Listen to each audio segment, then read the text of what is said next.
Цей фрагмент ефіру вартий того, щоб його послухати. Зараз ви почуєте розмову із докторкою філософії, культурологинею Валентиною Дячук і краєзнавцем, дослідником Межигір'я Геннадієм Межигірським. У них є задум створити у Межигір'ї пантеон національної слави. При мікрофоні Громадського радіо працює Андрій Куликов.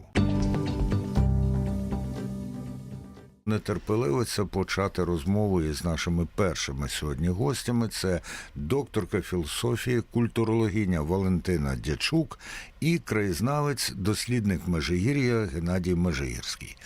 Привела їх до Громадського радіо потреба сказати про той задум, який у них є. Ні, я навіть скажу намір. Намір він потужніший за задум – це створити у Межигір'ї пантеон національної слави.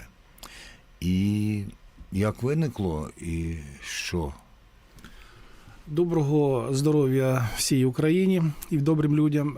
Виникло дуже просто. Справа в тому, що біда України в тому, що Україна не знає своєї історії. І коли я почав досліджувати історію Межигір'я, коли я дізнався, що в Межигір'ї поховання, аналогів яких не існує в Україні, а там поховано 1500 козаків, там поховано 688 душ духовенства, там поховано 2 гетьмана Остап Гоголь і Євстафій Гоголь, там похований Семен Палій, лихом недобитих, про нього пише Шевченко, Тарас Григорович двічі перив. І ви знаєте, коли оця вся маса на мене нахлинула, я ніколи не чув. Я знав Межигір'я, це дачі і все, крапка. І коли я зрозумів, що це... І дачі особливі. І дачі особливі, я вам скажу більше, що насправді, щоб Україна знала, розуміла, що от в 34-му році будемо відмічати 100 років, як Україна позбулася, так би мовити, правдивого Межигір'я. Тому що з 34-го року ця територія була вкрадена злодійською владою. Вони знищили всю наші святині. А які святині? Ну, скажу вам зразу, це Вишгород, це княгиня Ольга, яка жила під Вишгородом, затоплено село Старосілля. Володимир – це онук Ольги, який при бабусі завжди був. І коли Володимир отримав хрещення і привів у себе в двір, до бабусі, в двір перших християн, грецьких монахів, то все хрещення починалося саме з Вишгорода, з Межигір'я. А під Межигір'ям, під Вишгородом у нас знаходиться Почайна, як де бере початок, а потім каналізаційні трубі. Річка Почайна. Так. А по суті діла, це ж український Йордан, який наша влада кинула в каналізацію. До речі, український Йордан. От у мене є книжка, яку Геннадій Межигірський приніс сьогодні. Межигір'я, український Єрусалим. Ну, а внизу роз'яснення. Село Нові Петрівці, це я навмисно зробив. Та Валки Вишгородського району Київської області. І нагадаю, що ви зараз чули Геннадія Межигірського, він краєзнавець і дослідник Межигір'я, і також співнамірниця. Людина, помічниця. Так. Докторка філософії, культурологиня Валентина Дячук. Що вас приваблює в цій ідеї? Дякую. Я повинна сказати про те, що місцевість Межигір'я, вона відома ще за часів язичництва, і на сьогодні деякі дослідники стверджують, що це місце вважалося одним з головних місць сили від прадавніх часів до часів християнства. І я хочу сказати, що це не тому, що хтось вигадав, або це не має ніякої такої під собою ґрунтовної бази. Все те, що ми знаємо про Межигір'я, воно пов'язано з тими місцями, які оці між горами, ця територія, вона дійсно є насправді благодатною. І не тільки ми говоримо про Дзвінкову Криницю, або говоримо про ті сьогоднішні, ми кажемо, Володимира Дуби, або про ту місцину, яка пізніше так приваблювала людей своїми краєвидами. Навіть ті люди, які ми називаємо, які пов'язані з метафізикою, вони, перебуваючи на цій території, вони відчувають абсолютно інші потоки енергії.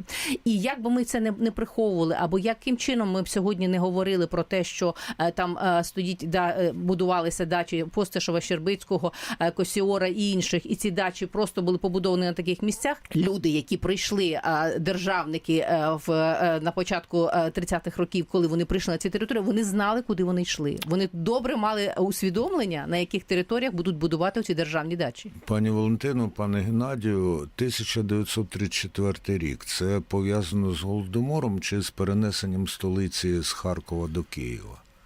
Чудове запитання, я вам скажу так. Значить, дивіться, яка аналогія в мене. 32-й Голодомор, 33-й Голодомор, в 34-му з Харкова до Києва переїжджає столиця України, тобто уже прибрали непотрібних, уже зголодніли люди, що вони тобі за 3 копійки зараз все віддадуть і життя своє дадуть, і тут приходить влада злодійська, яка знищує. Справа в тому, що коли Україна їде до Межигір'я, від Ноуса, люди, які їдуть, будуть знати, від Ноуса до самої брами Межигір'я, оце під асфальтом знаходиться Межигірський монастир. Його взриває влада, і на фундаменті храма Преображення Господня висаджує в повітря. все. Причому Абсолютно по ночам все. це робилося. В нічний час закладалася вибухівка, і свідки, які старші люди в тих селах жили, вони казали, що по ночам були страшні взриви, тому Вибухи. що це була вибухівка, була саме по ночам. Хочу додати, значить, дивіться, в 18-му році лікарі обстежували Межигір'я, щоб Україна знала, що Межигір'я це не Хонка навколо неї, а там внизу, де стояли ці храми. До речі, храмів було 9, а ми згадуємо тільки 6. Так ось в 18-му році лікарі обстежують Межигір'я, і вони кажуть, що в Межигір'ї треба побудувати лікарню. Аргументують тим, що ліків не потрібно. Вони обстежують Язанкову криницю, а за криницю вони говорять так, вони пишуть, я вам цитую, «Вода от звонков имеет превосходящий вкус и целебные качества, превосходя давно известные такие сорта вод, как Боржомі, Нарзан і Синтуки». І влада це знала в 18-му році. А тут тобі 32-й, 33-й, 34-й момент, і все. І у нас вкрадена наша святиня. Одразу запитання, воно не зовсім про святиню, але якщо вода має такі цілющі якості, то що місцеві люди? Вони знають про це, вони її Місцеві п'ють? знають. Я скажу вам більше, навіть Віктор Федорович і той кожного 1-15 числа, я не знаю, не розумію для чого, але вони, його лабораторія брала аналіз цієї води 1-15, системно. Геннадій Межигірський, Валентина Дячук у студії Громадського радіо. Вони люди, які мають намір організувати, побудувати, Так. про це зараз Вже майже скажете, готові. пантеон національної слави у Межигір'ї. До речі, ви можете, шановні слухачки і слухачі, набрати безкоштовно 0800 30 40 33, 0800 30 40 33, поставити власні запитання на додачу до тих, а може і замість тих, що ставлю я. Але поки що моє запитання: так побудувати пантеон національної слави, чи там набудовано достатньо? Насправді, фактично, я скажу так, 99% він готовий. Він готовий. Це окрема територія, де немає оцього масового проходу. Це не місце, де будуть один об одного спотикатися. Це такий затишний куток. Коли кому буде цікаво, я потім його поясню, чому він. І фактично є приміщення, є площадка, місце є готове. Тобто воно окреслене. І єдине, що потрібна тільки воля. Воля влади. Я якраз хотів запитати, тут, мовляв, у дію вступає те загадкове явище, яке називається політична воля. Політична воля, так. Так. Пані Валентина, нагадаю, культурологиня, докторка філософії Валентина Дячук. Наскільки сама ідея національного пантеону нам потрібна? Я вважаю, що це просто, розумієте, війна в Україні, вона завершиться. Пройде якийсь час, але та кількість людей, які втратили найдорожчі і найкращих своїх синів і дочок на війні, і коли сьогодні ми дивимося на Михайлівському Золотоверхому соборі, висять оці, знаєте, файлики, де висвілі фотографії, ці мамочки нещасні приходять, і ми всі йдемо туди, і ми з цим жалем і з болем дивимося, коли приїжджають іноземні делегації, Ви президенти маєте на увазі компанії. стіну на трьох святительських? Так, там, де висять наші герої, і отаке вшанування від держави, коли вицвівши фотографії, і там немає ніякого вшанування від людей, які повинні найкращими своїми емоціями віддати їм шану. Пантеон національної слави – це все те, от за принципом, я от в Парижі, коли це все, це все відзніму, ще раз покажу, що це таке. Це те місце, де фактично все найкраще, яке створено нацією, ті люди, які доклалися до розбудови держави, вони зібрані в тому місці, де віддається вшанування. І коли ти заходиш в пантеон слави у Парижі, то це велика будівля, там, де таким великим золотоверхим куполом, там знаходиться в такі, так вони збудували собі в кришталевій скрині серце Наполеона. Але всі учасники воїн, всі ті люди, які зробили славу Франції, вони, їхні імена зберігаються саме на цій території. А тут ще постає питання, у нас війна визвольна. правильно, у нас війна справедлива, і якщо ми визнаємо, Так. що бувають справедливі війни. Так. Наполеон вів загарбницькі війни. Звичайно, але тим не менше славу своєї держави вони таким чином вшановують. Але це не тільки якби пошанування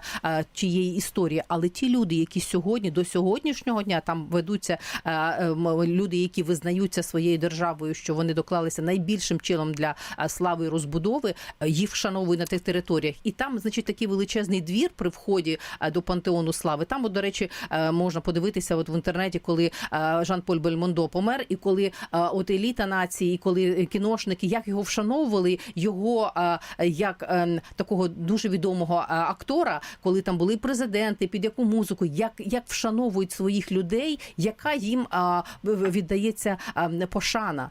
І те саме сьогодні оці наші герої-азовці, люди, які загинули на фронтах, оці мами повинні прийти оцей пантеон слави і бачити прізвище свого сина, який віддав своє молоде життя 20-літнє за те, що наша країна от виборола і захистила свою батьківщину. І я повинна сказати, от буквально недавно в бібліотеці Ярослава Мудрого одна мама презентувала книжку Вікторія Колмикова, яка називалася «Душа в місті Марії», де загинули хлопчики, яким від 20 до 24 років. Про Маріуполь, так? Так, і оця мама каже, ви знаєте, в мене не залишилося сина, я розумію, в мене ніколи не буде онуків.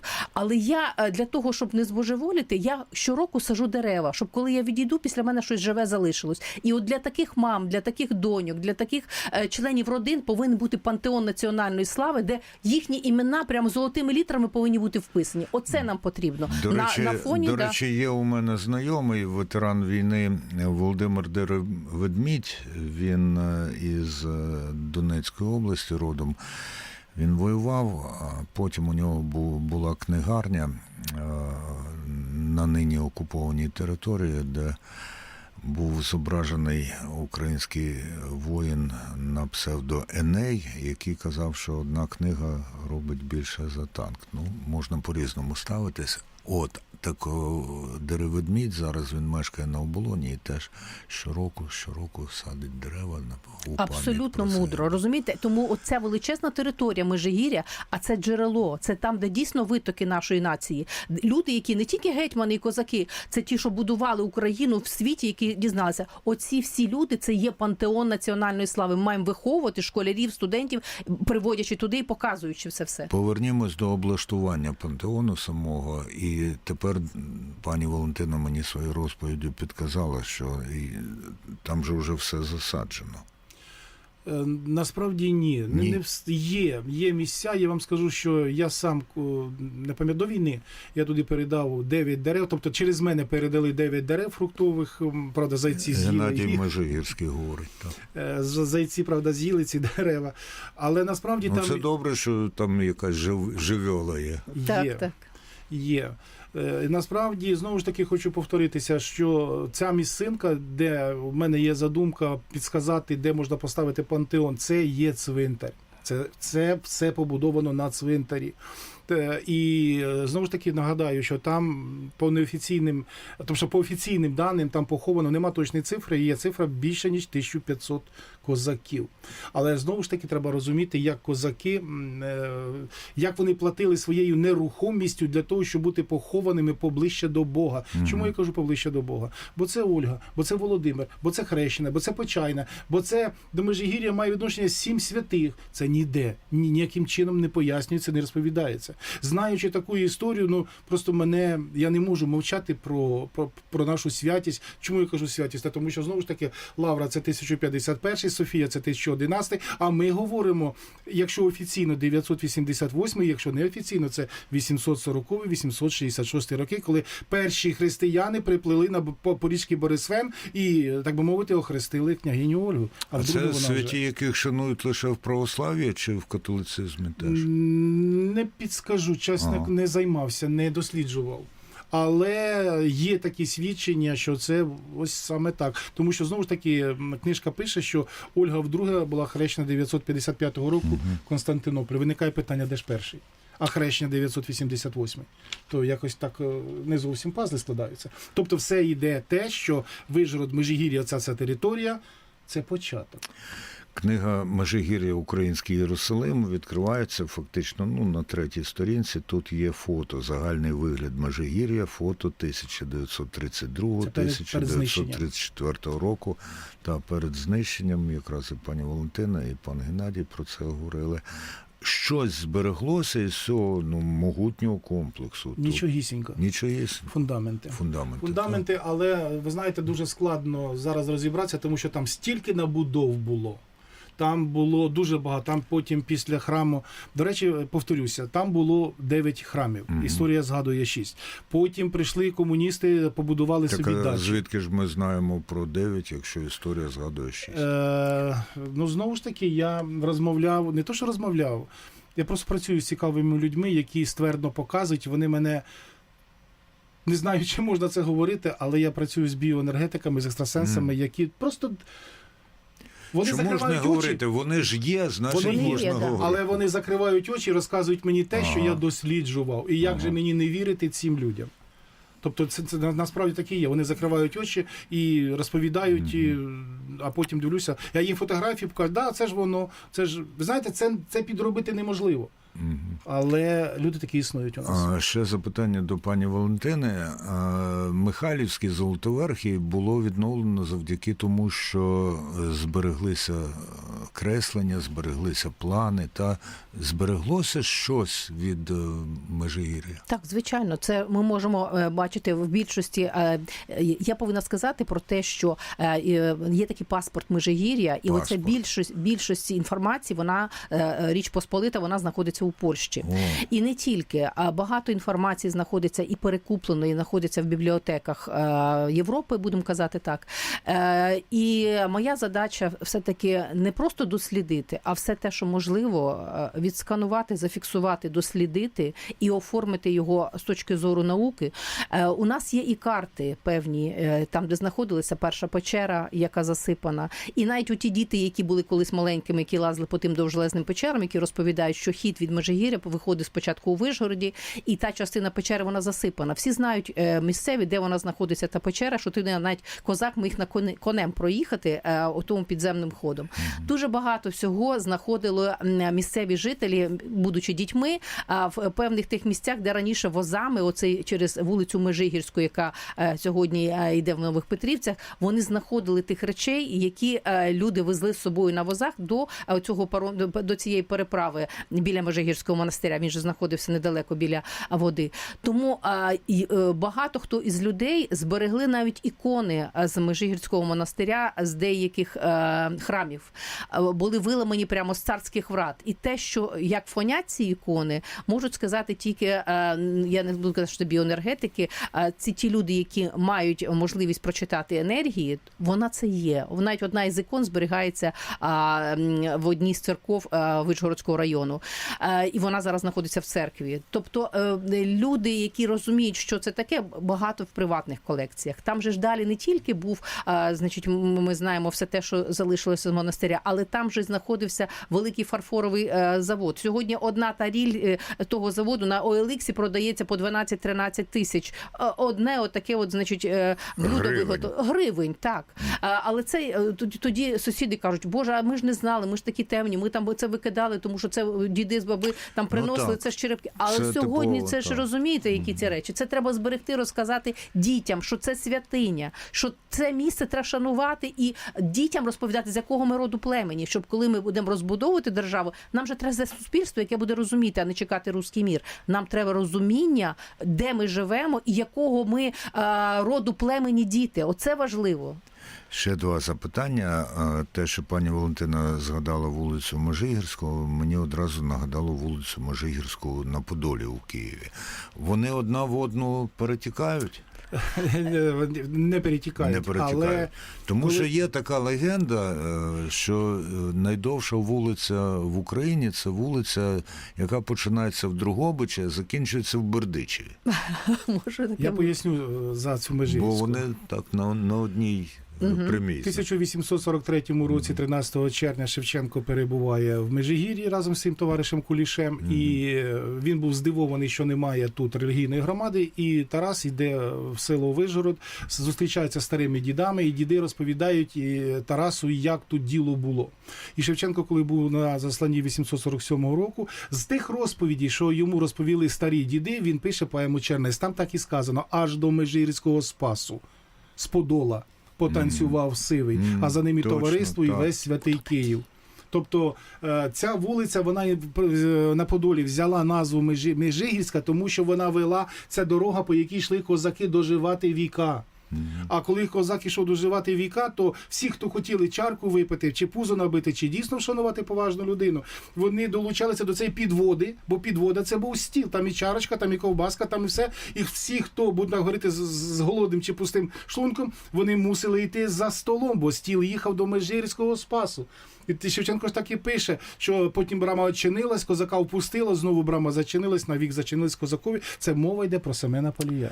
Ну і останнє у цій розмові запитання, бо я щиро вас запрошую приходити до нас іще, будемо стежити за тим, як розвивається проєкт. Це, повертаючись до питання про політичну волю, а кому належить зараз земля Межигір'я? Валентина Дячук. Ну, а в 25-му році підпорядкування її перевели в міністерство в 2025 році, в період військових дій в Україні. Цей об'єкт було переведено в управління Міністерства сільського господарства. Це було з'єднано 3 міністерства в одне, і туди перевели фактично підпорядкування, тому що спочатку це був національний парк, потім там інше було підпорядкування від Міністерства культури, його перевели саме в Міністерство сільського господарства. І от наш неспокій це тому, що ніхто... Я навіть цитату взяла Максимовича 1864 року, коли він в своєму листі пише, що мені стало відомо, що хотять, значить, Межигір'я пустить з молотка. 1864 рік. Але ця місцина настільки свята, скільки людей приходило там, і архієпископи, і він описує величезну кількість церковного сану, людей, які приходили в це місцину. Він каже, це настільки свята земля, і дуже буде страшно, коли воно буде підпорядковано, я не буду говорити там якомусь, так як він пише тоді, да, там жидові. Ну, ми ж розуміємо, що це не якесь похабне слово, да, тому що там є Жидовська вулиця у Львові, так тоді називали, да, в ці часи. Якомусь євреєві, який цю землю буде розпродавати і розпорошувати. Ну, у Львові ця назва походить від польської. Так, від польської, так. А українська і польська – це дещо різне. Звичайно, так. Тому ми, так як в листі цитує Михайло Максимович, то оці моменти вони сьогодні дуже об'єднують. Тому що дуже, не дай Бог, оці 150 гектарів землі буде розпорошено на якісь чергові приватні маєтки нових, так би мовити, можновладців з-під килима достаних оцих земель, це саме найстрашніше. Тому що, якщо ми хочемо все-таки зберегти державу, ми мусимо будувати свідому націю. Ми мусимо наших дітей виховувати на тому, що оці люди, які в пантеоні слави, оці молоденькі хлопчики по 20 років, і вони будуть на рівні з тими гетьманами, на рівні з нашим Лесею Українко, Шевченко, з тими іменами, які є стовпами нації. До речі, от я чую, хлопчики, так, козаки були, але ж у нас жінки теж. Ні, я образно кажу, молоденькі, зовсім юні, оці самі, азовці. Якщо йдеться про попередній пантеон, про цвинтар, то там лежали чоловіки, наскільки я розумію. Так, чоловіки. Так, це чоловічий Спасо-Преображенський монастир, чоловічий був. Але там є, правда, недосліджена місцина, де є свідчення, що там поховано 44 монашки.